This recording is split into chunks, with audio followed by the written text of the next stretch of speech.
اوے تم لوگوں نے عزتیں ویل کی ہیں اللہ اور اس کے رسول کے نام کے اوپر، چندے اکٹھے کیے ہیں، جدادیں بنائی ہیں، کوئی محنت سے نہیں کمایا تم لوگوں نے، اللہ رسول کے نام کا کھا رہے ہو، اور بات یہ کرتے ہو کہ حدیثیں ہمیں سناؤ ہم گمراہ ہو جائیں گے۔ عزتیں ویل کی اللہ اور اس کے رسول کے نام کے اوپر، سواریاں سوار کی مکے اور مدینے کی آوازیں لگا کر اور پھینک دی جا کے دیوبند میں اور بریلی میں۔ غدار ہو تم رسول اللہ کے صلی اللہ علیہ وآلہ وسلم، پکے غدار ہو۔ اسی لیے دیکھو پھر اللہ نے تمہارے اوپر چیز کیا چھوڑی ہے، ہاں نبی کے جیسا ہے ہی کوئی نہیں، باپ بیٹے شے ہی کوئی نہیں۔ حدیثیں نہ سناؤ میں، تنو اسی فتاوا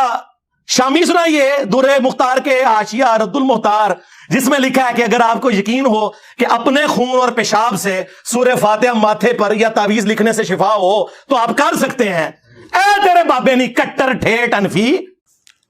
اللہ کسے نو بھی مرزا جی اولاد نہ دوے، جری باز کہندی پھرے ماں تے شاہی کوئی نہیں۔ اس نے اس ویڈیو میں 4 باتیں کی ہیں، میں اس کی ہر بات کا جواب دوں گا۔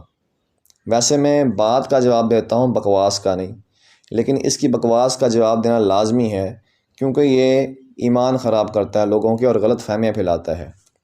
پہلی بات اس نے کی کہ تم نے عزت اویل کی ہیں نبی پاک صلی اللہ علیہ وسلم کے نام پہ، الحمدللہ ہمیں نبی پاک صلی اللہ علیہ وسلم کی وجہ سے عزت ملی ہے، الحمدللہ شکر اللہ پاک کا۔ دوسرا تم نے کہا کہ چندے اکٹھے کیے ہیں، چندے کھائے ہیں، تو مجھے بتاؤ دنیا کے اندر جتنے بھی تنظیمیں چل رہی ہیں بغیر چندے کے چل رہی ہیں، چاہے وہ سکول ہو، چاہے وہ مدرسہ ہو، چاہے وہ ہسپتال ہو، ساری چندے چلتی ہیں۔ تمہاری اکیڈمی بھی چندے چلتی ہے، یہ بھی ذہن میں رکھنا، اور اس کا ثبوت یوٹیوب پہ تمہارے شاگرد نے دیا ہوا ہے۔ تیسری بات تم نے کہا کہ تم نے سواریاں بٹھائی مدینہ مکہ کے نام پہ اور چھوڑ دی جا کے دیوبند بریلی میں،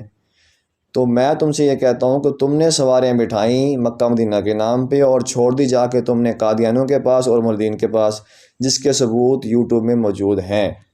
لیکن تمہارے شاگردوں کی اور تمہاری آنکھیں بند ہیں۔ چوتھی بات تم نے کی کہ فتاوی شامی میں یہ بات لکھی ہے، پیشاب والی عبارت جو ہے وہ فتاوی شامی میں لکھی ہوئی ہے۔ دیکھ میں نے فتاوی شامی نہیں پڑھی، اور یہ میں چیلنج کر کے کہتا ہوں کہ فتاوی شامی یا رد مختار یا در مختار اس نے بھی پڑھی ہوئی۔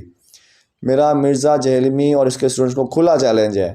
کہ یہ ویڈیو بنائے، فتاوی شامی اٹھائے، ٹھیک ہے، اس کے اندر سے یہی عبارت جو ہے جو اس نے پڑھی ہے کہی ہے، یہ ہو بہو یہی عبارت